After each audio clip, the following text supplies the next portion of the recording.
Okay, so welcome to Banish the Binge. My name is Dr. Kerri Fullerton, and I'm going to walk you through this process tonight on how to recover from overeating and find food freedom. I'll definitely start with just a little precursor to that I have been working on my stuff for a long time.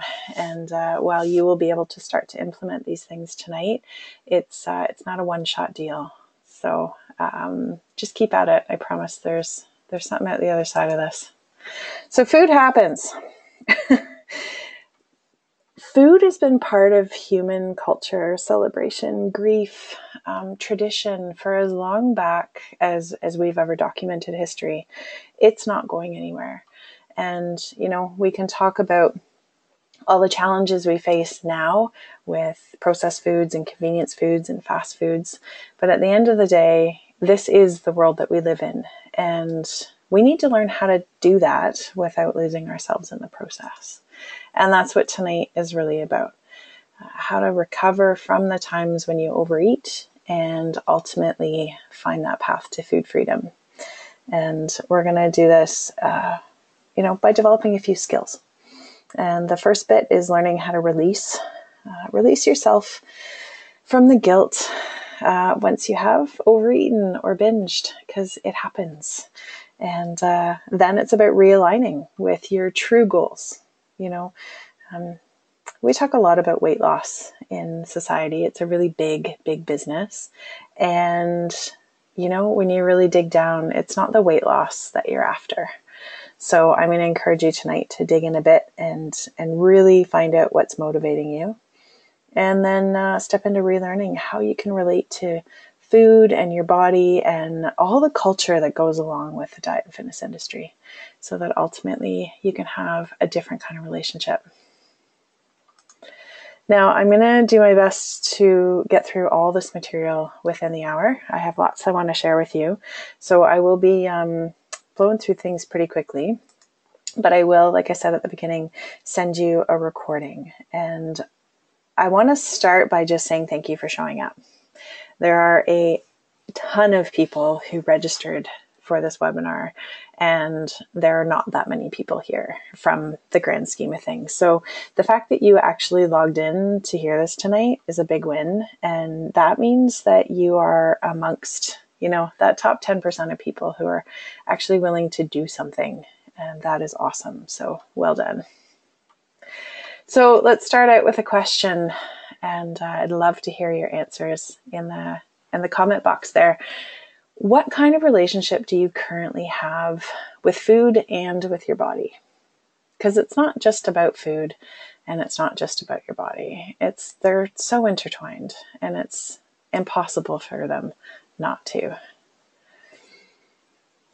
So not very healthy. Yeah. A daily battle. Yeah, I will mention that war theme more than once. A bit of love and hate. Love food, but hate food. Yeah, I get it. Yeah, it can be tricky, right? In the world that we live in today, it is. It's a challenging thing. And when we talk about, guilt. Yeah, there's another good one. Love food, hate my body. Yeah, I feel like screw it. Yeah, done with this game? Yep, you're not alone, that's for sure. Yeah, don't treat food as fuel anymore. That's a really interesting comment. Yeah. What most women talk to me about is how isolating it can be. It's one thing that we talk lots as women, hanging out in the kitchen at parties, talking about what diet we're trying or what fitness program is the coolest, latest thing. And what we don't talk so much about is those underlying things, that guilt, that drive, not in a functional way, right? And that makes it really tricky to move forward and to break away from all of this. The next question I'd like to ask you, if I can make technology work, is what would you like it to be like? I mean, if you could just have the ultimate relationship with your body, what would it be? Easy. I like that. Loving. Kind. Yes, kind is a biggie. How else would you like? Balanced. I'm going to go on off one of my tangents with that for just a second. Balanced. I was talking to, some of you may know my colleague, Dr. Whitney Young, and she's awesome, and we're very, very good friends. And we were having a conversation about this idea of balance. And she said, I've adopted a new philosophy on this, and it's harmony instead of balance. And I said, what do you mean? She said, well, because, an orchestra doesn't play in balance. They play in harmony. And sometimes one section gets a little more and another section is a little quieter. And, at the end, it all turns out and it's amazing, but it's not balanced. And it really stuck with me. Balance is a bit tricky, but yeah, it can be beautiful, and it can be respectful, and it can be loving. Awesome. So for those of you who don't know me, that is a lovely picture. I should put up, I just missed one. I want to respect my body and treat it well. Yes. And that is, Amy, that's awesome. That is what this is all about. So that is me when I'm all polished and have my hair done and a professional photographer taking my picture. I don't look like that every day when I wake up, that's for sure. My story around all of this goes back as far as I can remember. So I'll do the short and sweet version if you've not met me before. Even from age 5 and 6, I remember Halloween being a torturous time for me because my candy was doled out. It was I was never allowed to just indulge and have what I wanted. And it was always very tricky for me because I was super excited to gather all the candy and absolutely mortified that it was going to be taken away. And that went on for most holidays that involved food because I didn't know what was wrong with me. I didn't know why I couldn't just have one or two the way my parents wanted me to. That was torture for me to only have a couple. And as I got older, I learned not to eat what I really wanted to in front of other people. I did it in private. So I would sneak food. I would eat it in hiding, scrunch the wrappers up, get rid of them in a variety of ways to just try and make sure I didn't get caught eating. And I remember babysitting when I was, in my early preteen years and, rummaging through their cupboards and everything else, trying to figure out what I could get my hands on. And the shame of that was absolutely overwhelming. Yeah. I think my first official diet, I was probably 12. I was in grade 7 or grade 8, I want to say. And I officially wanted to lose weight. I remember being very uncomfortable in my body and very self-conscious from a much younger age. But the official, I want to lose weight didn't happen until about then. And I went to my mom and asked her if she would help me. I mean, she had been dieting as far as I can remember. My mom was always dieting. So she was the one to go find out. So she took me to the doctor and he didn't understand because I was at a healthy weight, but he said, well, if you're going to go on a diet, go to Weight Watchers, which is still a very common thing that happens. And off I went. And so my disordered eating began because I was trying to manipulate a body that didn't want to be manipulated. I didn't actually need to lose weight, but I was absolutely convinced that I needed to, that I would be happier, that I would be just all the things that we expect, right? My confidence, it was all going to show up if I had a smaller body. And it progressed, pretty badly into my teen years where the fear of getting fat was absolutely overwhelming. And by that point, I had already started some of the yo-yo dieting. And my binge eating then progressed into bulimia. I was absolutely terrified of being fat and was willing to do just about anything. And it's, embarrassing and sad, but that's where I got to, and I missed out on a lot of functions with friends because I was too busy at home eating. And would get very upset if people interrupted my food time, and it was a really dysfunctional time in my life. I started to get into a better place in university. I sort of seem to have found a little bit of my own groove there. The bulimia was not a big part of my life at that point. And then I went to naturopathic college and was surrounded by people. I felt like I was supposed to eat a particular way, and that triggered all the old stuff. So it was not a great time, that's for sure. When I went to the library, actually it was a bookstore, I wanted to find out the latest graded diet because I needed to lose weight to be, a cool kid at naturopathic college. And I ended up finding a book called It's Not About Food. And it was in the bargain section. It was $2. And I thought, I wonder what this is about. And it was the first non-dieting approach I had ever heard of. I didn't know that there was a different kind of way. And it really opened my eyes up to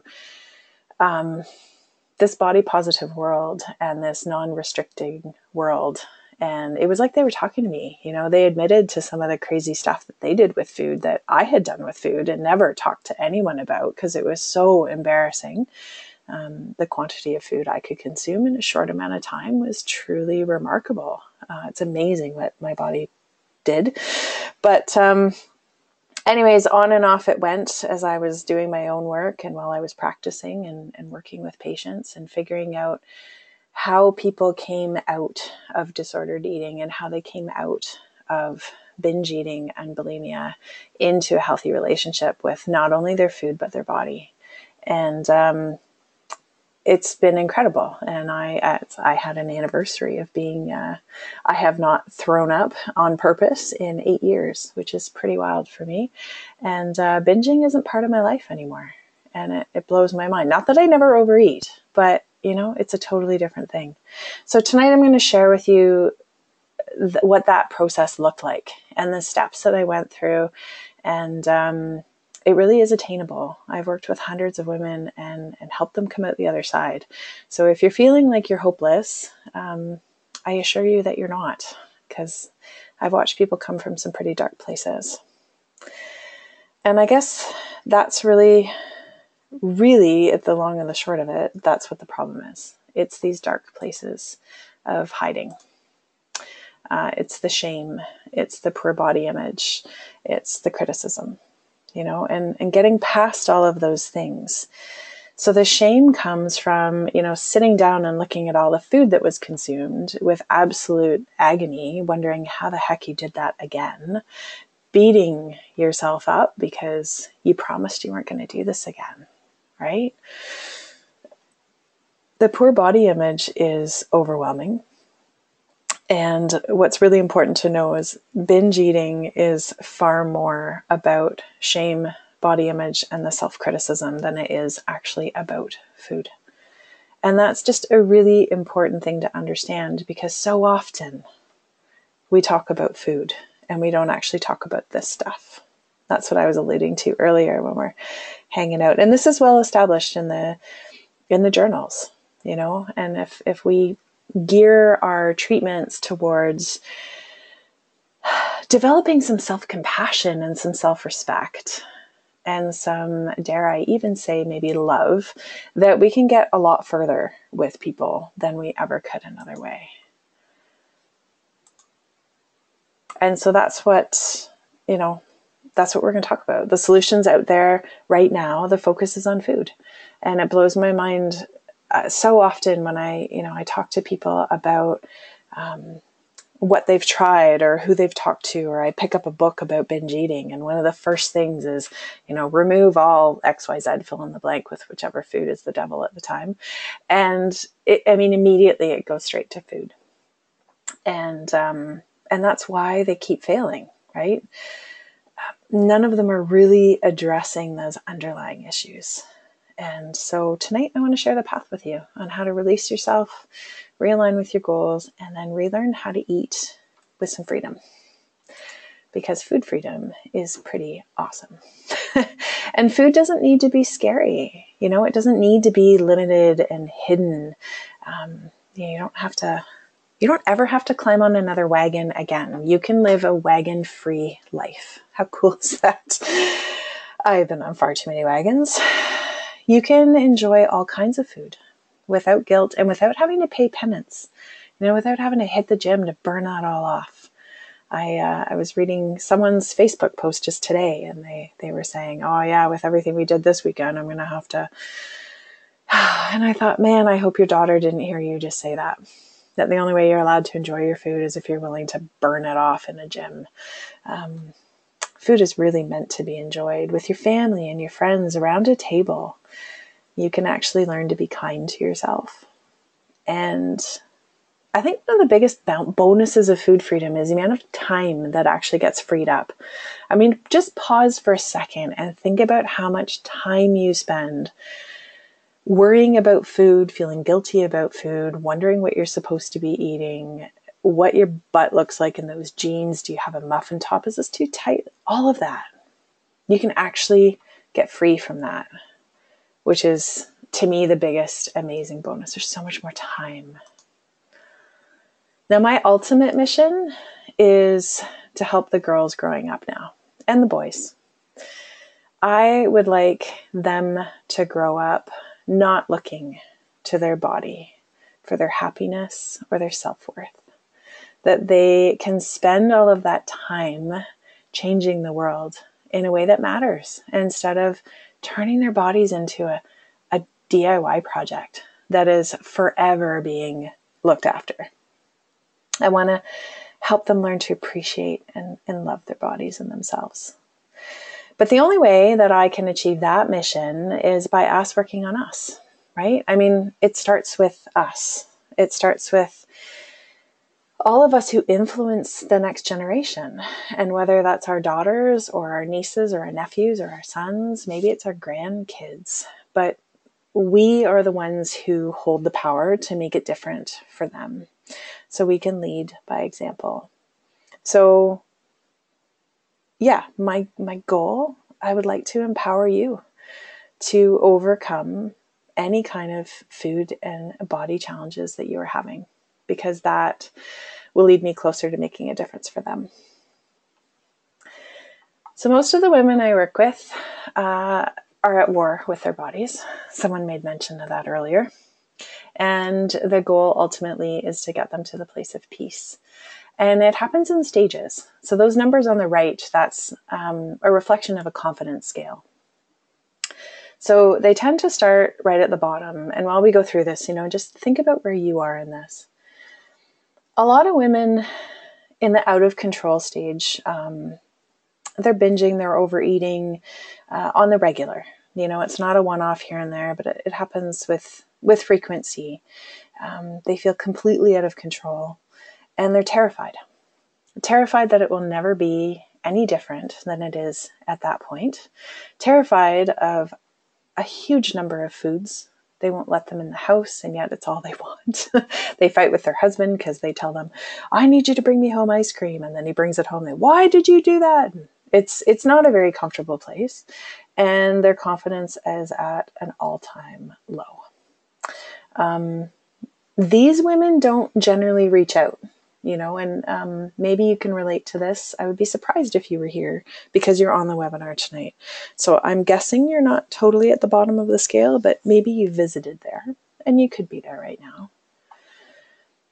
The next stage is the hiding stage.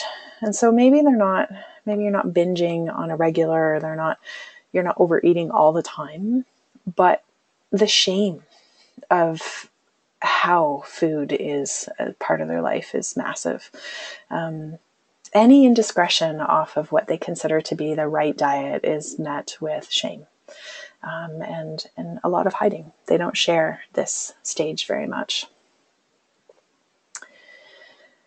And then there's the next one, which is an angry stage, and they're blaming. Now, the cool part about this stage is there's an opportunity. This is an exciting stage. Because if the blame and the anger is directed inward, well, then this cycle of blaming and hiding out of control, being angry, ashamed, and afraid, it just keeps cycling over and over again. Angry at, I spent I feel like most of my life in this stage, just being super pissed off that I could not get it together. Why could I not stick to a diet or an exercise program? Why couldn't I maintain that weight loss? I suck, I'm no good, and around and around. What's really cool though is there's an opportunity to jump the line. And if you can take that anger and that blame and you can start to push it outward at who actually set us up for this, which is the diet and the fitness and the fashion industries, well, then you can hop on over and you can connect with other people who have started to finally see that this isn't all on us, and that, you know, research and doctors and naturopaths and nutritionists and fitness instructors have been feeding everybody a load of crap for a really long time. And just connecting and knowing that you're not alone can start to bring on that sense of calm.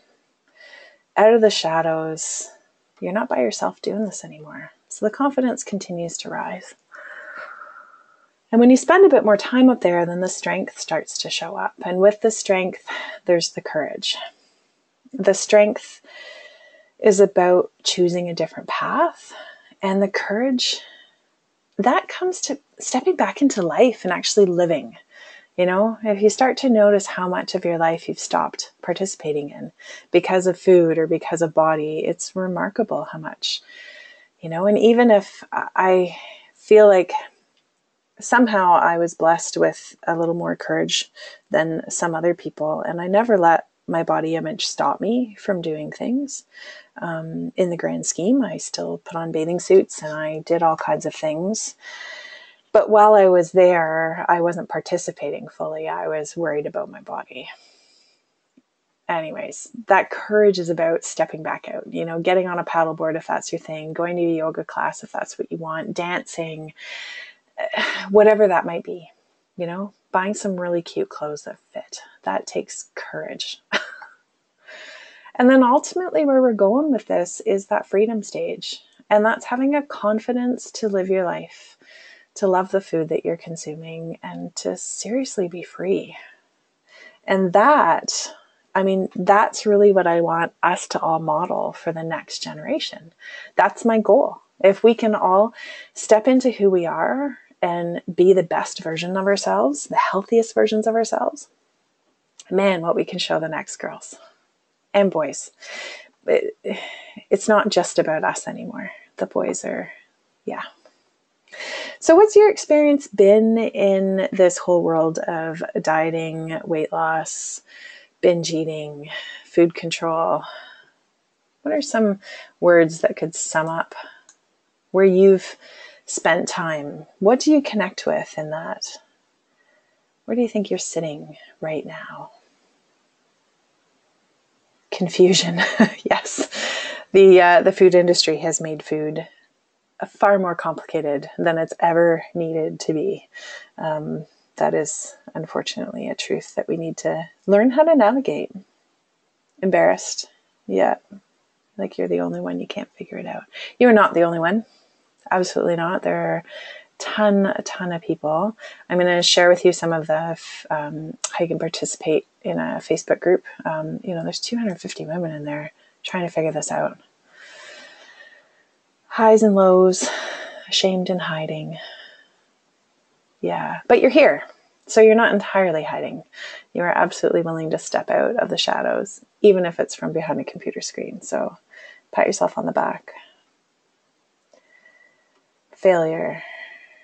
Why do I keep coming back to the same place? You know, because there's something there still for whatever reason, and you can start to figure some of that out. All right, let's get into the meat of this and start dissecting this. By all means, keep typing in your responses and I'll get to them when I can. So, beat the binge. Step one is the release. And this is really about, getting focused and letting go of the guilt and the shame. And then realigning yourself with what you're really after. Because you may believe it's weight loss and the world will tell you it's weight loss. But I'm pretty confident that we can dig in and figure out that there's something else you're really looking for. And then relearn how to eat. And through this process, you'll build the confidence and the certainty, and you get that centered, grounded feeling to trust yourself again. Because that's really what this is about, right? Trusting yourself that you actually know what is best for your body. That's not me, that's not your doctor, that's not the nutritionist, it's you. That you will know how much you need and when you need it, and that all food can be safe because you can actually choose. You can choose to have the chocolate because you would really like it right now, and you can equally choose to not have it with no drama, no big narration in your head, just a yes or no because it's what you need right now. Totally fun. All right, so release is all about forgiveness. And the reason why this is so important, and it's number one, is because it is weighing you down. Every failure that you've had with dieting, whether it was the bread or the potato or the meat or the cheese or the chocolate or the cream, whatever the current devil is. And it can be a little or a lot, I talk about binge eating because it's part of my history. And people who binge eat, that it's not having a couple of extra cookies. It's a full-on experience that's mind-blowing. And if people haven't been part of binging, it can be really difficult for people to keep their faces straight. So if any of you have binged, I assure you I will not make a face. I will be very empathetic with you because it's a tricky one. But for some people, it doesn't have to be a full-on binge for the guilt to consume them. It can be as simple as having a cracker or a cookie, and that can throw them into a tailspin of heaviness. And every one of these perceived failures, it just chips away at your confidence. And it's really holding you back from getting on with things and moving forward. And it keeps that perceived failure alive and well long after it's been done. So we need to move you out of the space of punishment and into the space of forgiveness so that you can really let it go. You can restore some peace, see what needs to be done, and start making it happen. So now you're thinking, that sounds great, Kerri. How do I do that? So accepting is a big, big step. Now, Forgiveness is one of those things. It's not about what happened. It's not about condoning it. It's not about saying, oh, it's totally fine to eat that much food or, making a joke of it. And that's key to understanding it. It's not making it okay. What it is about is not letting it have any more power over you. So I was on a coaching call with a client of mine this week, and she had said, I just keep picking it up. I keep doing the same thing over and over again. I said, well, it's kind of like a security blanket. You've been doing this your whole life. You're really, really good at kicking yourself when you're down. And so by default, without even realizing, you just keep picking it up. And the key to this acceptance is just realizing, oh, I picked it up again, and put it back down. It doesn't have to be more drama of, oh my God, I picked it up. And, going over the top with that, just putting it back down again. I was told a story once about a glass half full. And it was that whole, do you see half full, half empty? But this story had a spin to it because what this woman asked was, how heavy is that glass? Well, how heavy is a glass? I don't know. I have a glass of water sitting right here. It's like, I don't know, maybe a quarter of a pound. It's pretty light. But in all honesty, it depends on how long you're going to hold it. So I can hold this glass of water, but if I tried to hold it for this entire webinar, I assure you that my muscles would be screaming. Imagine if I tried to hold it for days, the way I used to hold on to the resentment and anger at myself for binging. So that's what this is about. Put the glass down. That's all it is. As soon as you realize you picked it up, put it back down. Step number 2 is about being mindful. So once you've accepted that what happened, happened, you overate, you binged, whatever happened, it's time to move on. And it's time to be mindful. So there's a whole host of ways that you can be mindful. You can do what this woman's doing and do some proper, and I say proper meaning like traditional meditation where you sit and breathe. It could be maybe a more fluid practice like a Tai Chi or yoga. Coloring is another thing. Mindfulness is just about being in the here and now. So once you've put down all that chatter, you can actually take a step in and go, what is it that's going on for me? And, lots of people think that mindfulness and meditation is all zen and chilled out. And my experience has been anything but. When I am mindful and present, I become acutely aware of all the things that I try not to be aware of. So it could be my anxiety, it could be my hurt, it could be my sadness, it could be fatigue. That's a big one. Sometimes I'm exhausted and what I need to do is chill out, go to bed, something like that. So being mindful is anything that brings you to the right here and the right now. People do that with scents sometimes, like essential oils, really smelling. You can do it with visual cues. You can do it with music. There's all kinds of ways that you can get to the right here, right now. Find your thing and use it to the best of your ability.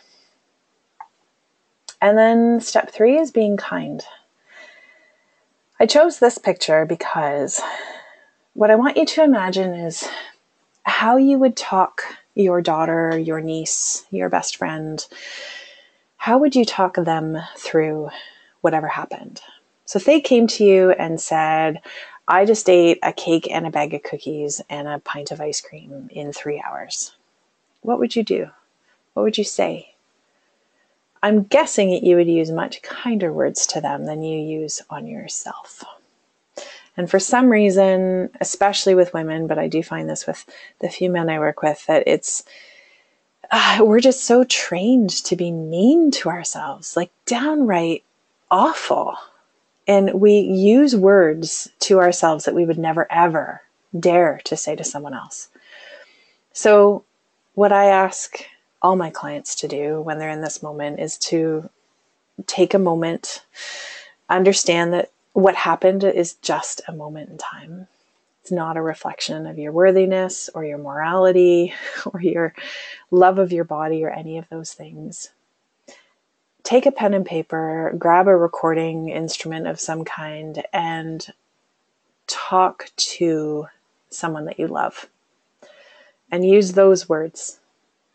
And when you're imagining it someone else, it's a whole lot easier to come up with them. And this can be very, very powerful. What's fantastic is this whole idea of mindfulness, of self-compassion, being kind. All of this is very well supported by the research.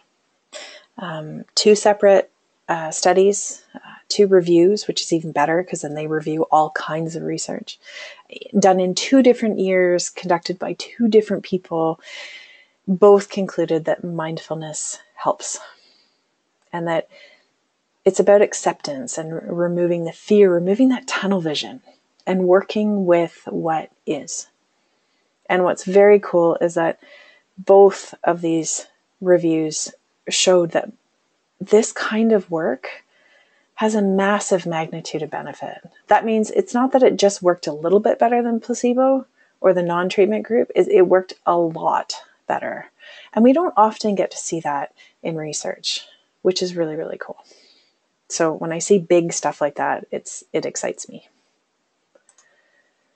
Did you watch that movie Groundhog Day? You know, the one with Bill Murray?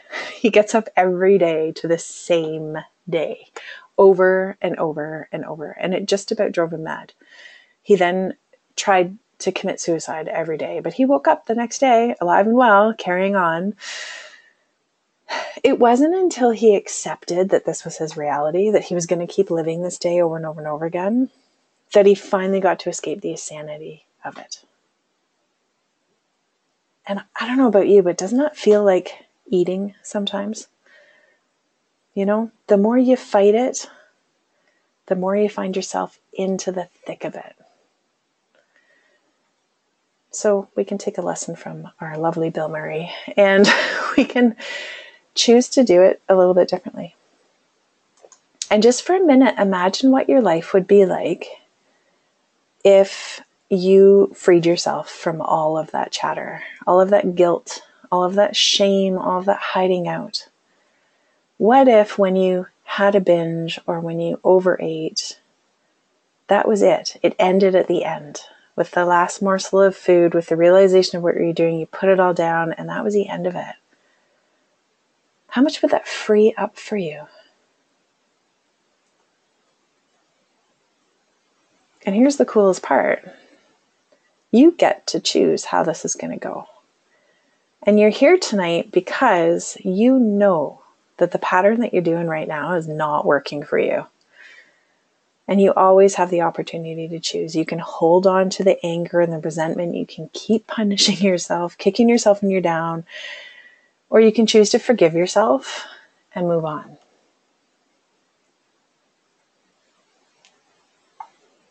What would that be like?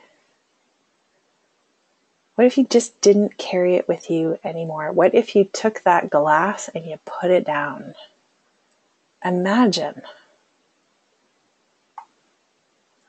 All right, next step. Once you've moved past the binge, you've forgiven yourself for it, now you have something to work with. And now it's time to realign. What are you really after?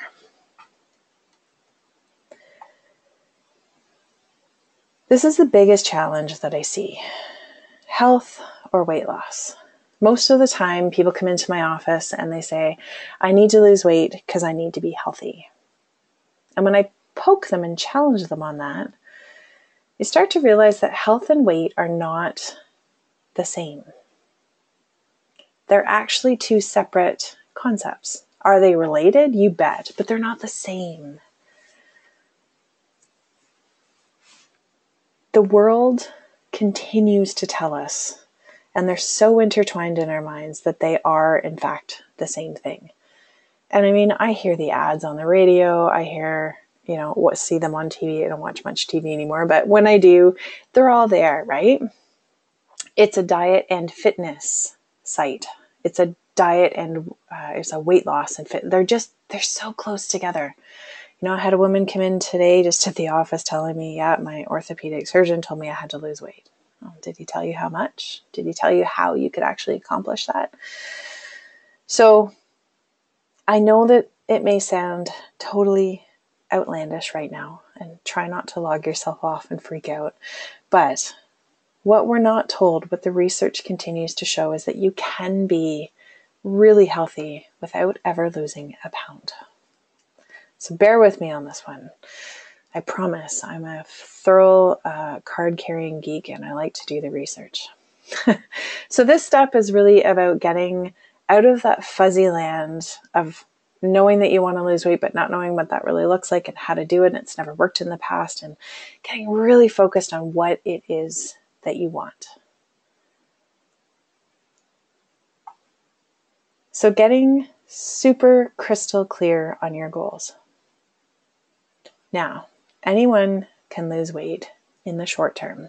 And that's what all the studies show. They show that, in 6 months, people can lose weight and their cholesterol's down, their sugars are better, and it all looks so grand. But within a year, there's no difference between the group that lost the weight and the group that didn't. Or the group that followed one diet or didn't follow another.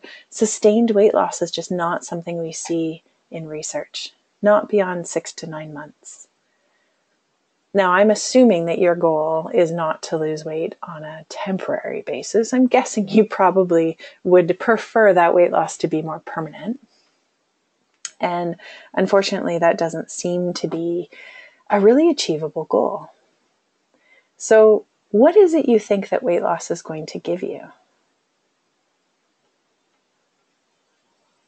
Really take a couple seconds and ponder that. If it's really your health that you're after, how could you measure your health? What is it about your health? How would you know that you were healthier? What are some ideas that pop up? More energy. Absolutely. That's a great one. Better sugar control. Awesome.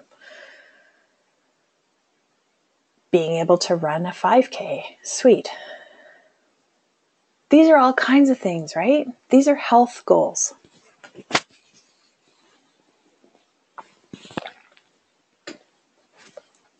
I'm about to cough. I'm just going to mute myself briefly.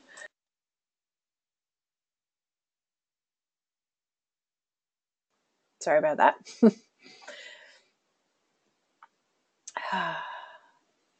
To stop eating when you're full. That's an awesome one. I love that too. So just feel better.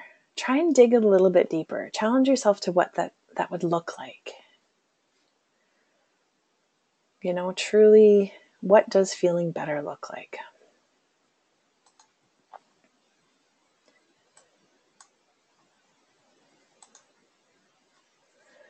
All right. Once you've gotten clear on what those goals are, and there's a couple of good ones here, I'll tell you a couple of mine. My kid broke his ankle, and I had to be lifting him up because he couldn't walk. He was totally non-weight bearing. And, he's a big kid. And, I had been strong enough to carry him around, but not that much. And so, I upped my ante in terms of what I want for strength. Because healthy to me is living the life I want to live.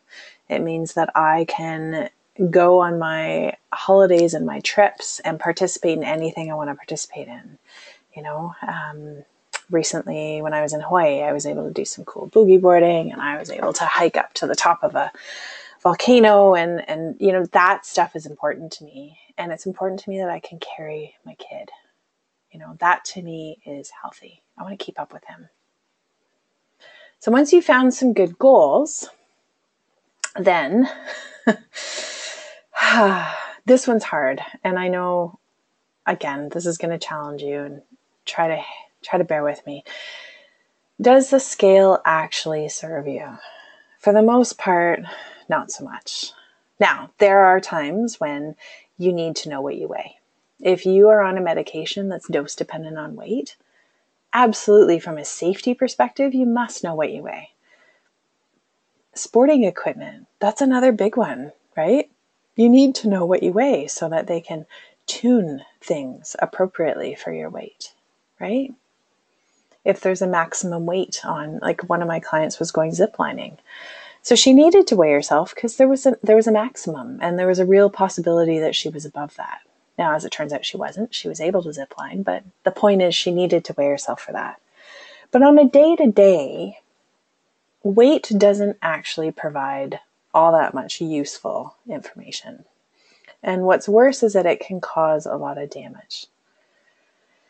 I'm going to tell you a quick story about a woman who started exercising. She started going to a weight loss center, learning how to eat properly and portion control and all that stuff that we talk about, which is, fantastic. But what happened when her weight wasn't moving anymore? So it had started out that she was losing, a little bit every week, nowhere near what she wanted to. But eventually her weight started to plateau. So guess what? She felt like it wasn't working. Well, of course it was working. Her stamina was better. She was eating more nutrient-dense food than she's eaten in years. Her diet was so much better. And her movement patterns were better. Her sleep was better. There were so many things that were saying that she was doing well. But because the scale wasn't working the way she wanted it to, that was it. She ditched it. And this all or nothing mentality is fueled so much by the scale. So that is why I strongly encourage you to put the scale away and actually start to tune in with all the other ways. So if you're not going to measure your weight, how on earth are you going to measure whether or not you're successful in getting to where you want to go?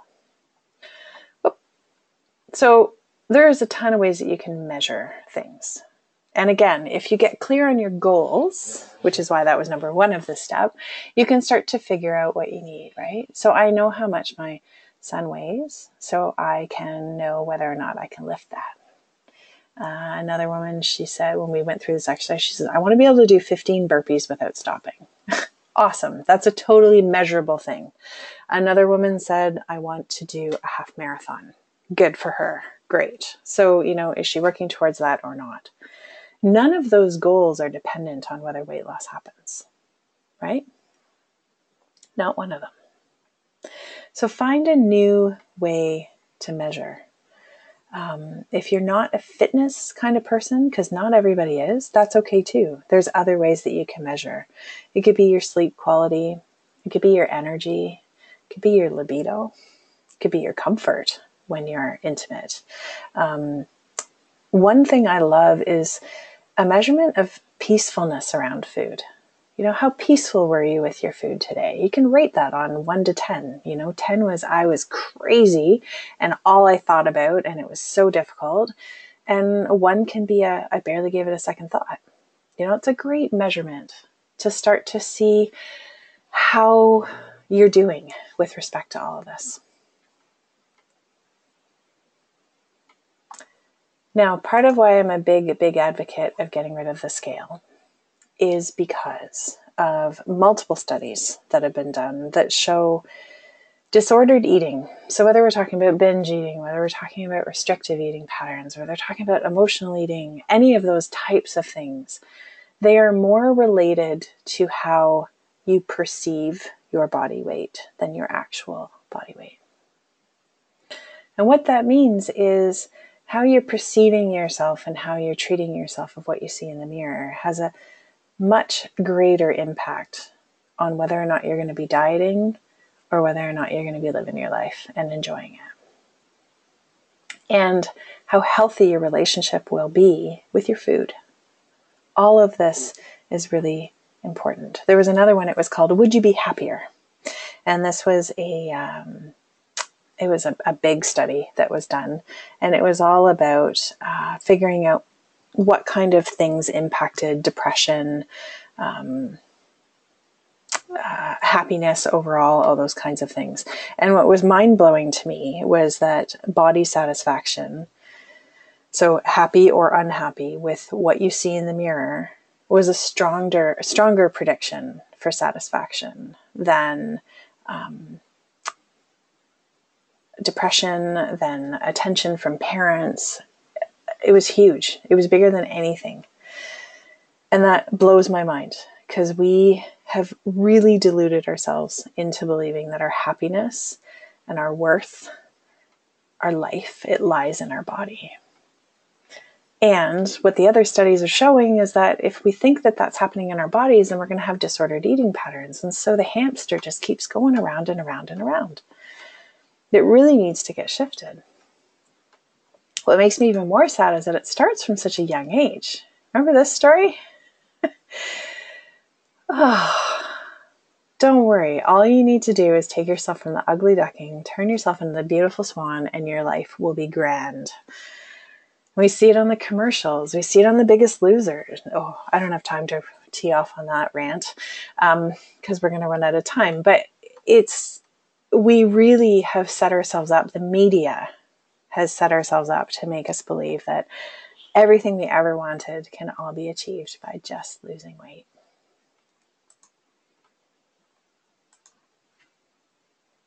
So, what are you really after? What are you really looking for? And I encourage you to start figuring out how you can spend time on achieving that and stop putting so much money and time and energy into what your body looks like. What are you looking for? Happy and healthy. Absolutely. That's it. Comfortable in my own skin. Love that. Yeah, that's another really nice byproduct. Your partners will appreciate that. All right, keep typing. I'm just going to move on because I just looked at the clock. So again, you get to choose. This is your life, your path. And what are you going to do? Are you going to keep chasing the weight loss or are you going to chase your health? And what if you broke up with the scale? What kind of freedom could you have away? I know it's terrifying, but just ponder for just a minute. How many times have you felt not too bad? You're feeling pretty cute. And then you get on the scale and all of that is gone. What if you didn't let it have that much power? And then finally, you released yourself from your self-imposed prison of shame and beating yourself up. You reestablished and realigned yourself with what you're really looking for. And now, of course, you have to learn how to eat. You have to relearn that. And this is why. Who are you supposed to believe? The world of nutrition is an incredibly confusing and overwhelming place. And in the world of science, it is a very young science. It's very conflicting. You've heard it, right? Fat is bad. No, fat is good. We need it. Carbs are the devil. No, we need carbs. Animal proteins cause inflammation. But no, you need meat because you need that. I even actually read something about cheese being addictive. As addictive as cocaine. Kidding me? You see people in jail because of cheese? Anyways. It's no wonder that no one knows how to eat anymore. And there is always a new thing coming out. And it's just blowing people's minds. So this step is really about taking you out of confusion and stepping into clarity. And it's about developing the trust in yourself, the trust with your own voice, reconnecting to that, your innate intuitive ability to know what you need and how much of it that you need. You actually know this. I promise. It's in there still. So here's a couple steps. Start scrapping. Now, ditching food rules, you will notice that this is, out of everything I've presented, this is way down at the bottom of the list. If you start scrapping all of your food rules before you've forgiven yourself and taken some of those peaceful steps, this can just turn into a very long binge. So be cautious with this one. But no matter what nutritional program that you are following or what belief systems you have, I promise that I can find research that backs it up and I can find research that tears it down. This is the problem with having the food rules, is that no matter how much you have been, you read a book or you watched a movie or, you went and saw this absolutely amazing naturopath who told you all these great things. At the end of the day, there isn't any evidence to support it that's any better from a different way of eating, right? I mean, the Mediterranean diet is probably, it is the only one that I can find that has any long-term health benefits to it in a research setting. Do you know what most Mediterranean countries start their day with? Bread and butter or a sweet roll and a coffee. Well, in North America, bread is currently the worst food on the planet you could be eating, maybe only second to sugar now. But they mix the two together and then they add fat onto it, and that's what they eat every day. And yet they have some of the best health around the world. So start challenging and scrapping those food rules. Step 2 is stop skipping. You know you do it. Most of the women I work with can't even bring themselves to go pee when they need to. They dance around the office and give themselves bladder infections. So eating regularly is really key, especially when we're talking about binging. Primal hunger, starving, there's no control in that. There's no willpower in that. That is an absolute overwhelming caveman kind of way of ending your day. And so many women, even if they're not skipping, they're really skimping. So this should say stop skipping, stop skimping. Eat appropriate sized meals for you. And I got to tell you, it happens to be different day by day. One day you may need quite a bit for breakfast and another day you might not. Same with lunch, dinner. I mean, it changes. We're, especially women, it changes depending on our hormones, our activity level, how much we slept. There's so many things. So Eating at regular intervals is really key to taming that crazy. And that's often where binges go, right? Most of the people I work with talk about, you get through the day, get the kids to bed, settle down, and then hit the food. And that can go on for hours. Don't skimp during the day. And then the last step with this is stepping into your senses. And this is where you get to reignite that mindfulness piece and really take a moment. What do you like to eat? That's one of the things that I've read over and over again in the research is any kind of food plan that has any chance of being a long-term adoption into someone's life has to include the foods that they love. So if you have traditional foods or ways that you like to eat things, it has to be included in it. What fills you up? Like what actually, lots of people love smoothies, and if it's your thing, by all means, have at her. I am starving after.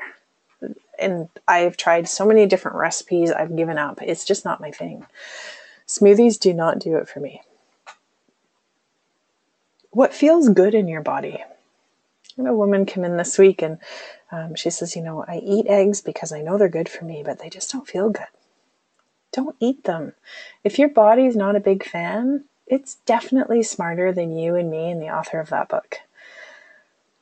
Follow what your body tells you.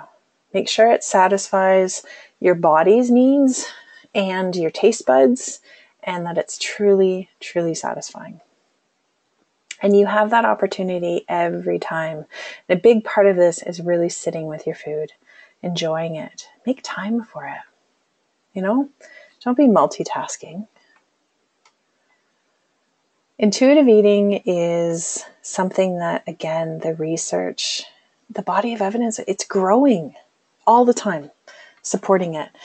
From whether we're talking about glycemic control for diabetics, whether we're talking about supportive body image amongst college girls, which is, important because that group are the ones that tend to have high body image issues.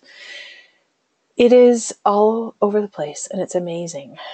Now, what intuitive eating is not is reckless abandon. It is not about eating whatever the heck you want whenever you want.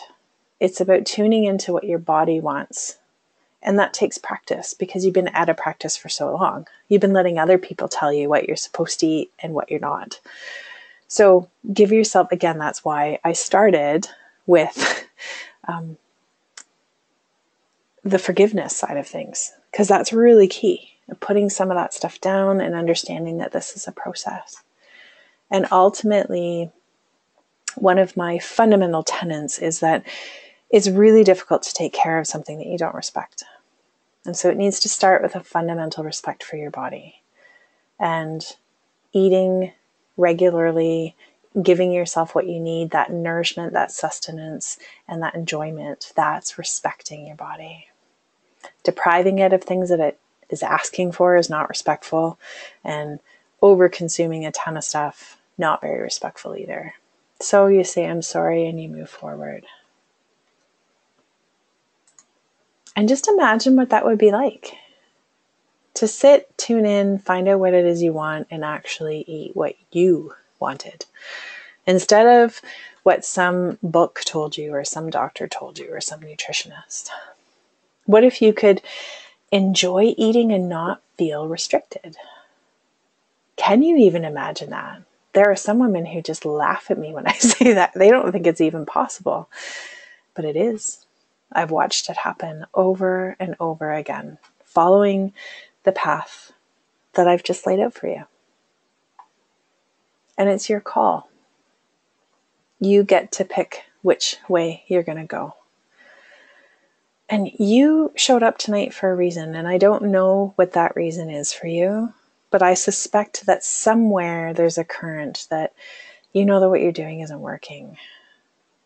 And you always have this opportunity. You can try another diet, another program, look for that magic pill, or you can take the path that's less traveled and you can do the work.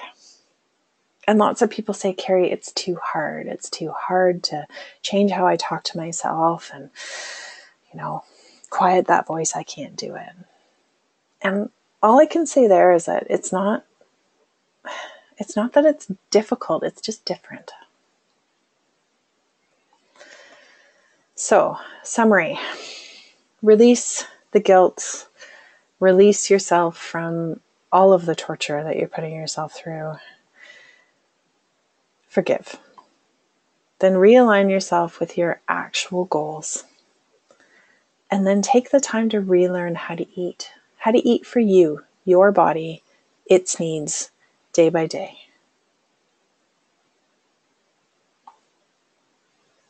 And as I was saying, it's not that it's difficult, it's just different. It's like learning a new language. You wouldn't take 2 French classes and then move yourself to France and expect that that's just going to be a nice, smooth transition. There's going to be a lot of bumps. There's going to be a lot of miscommunication. And, you'll slip back into your old language.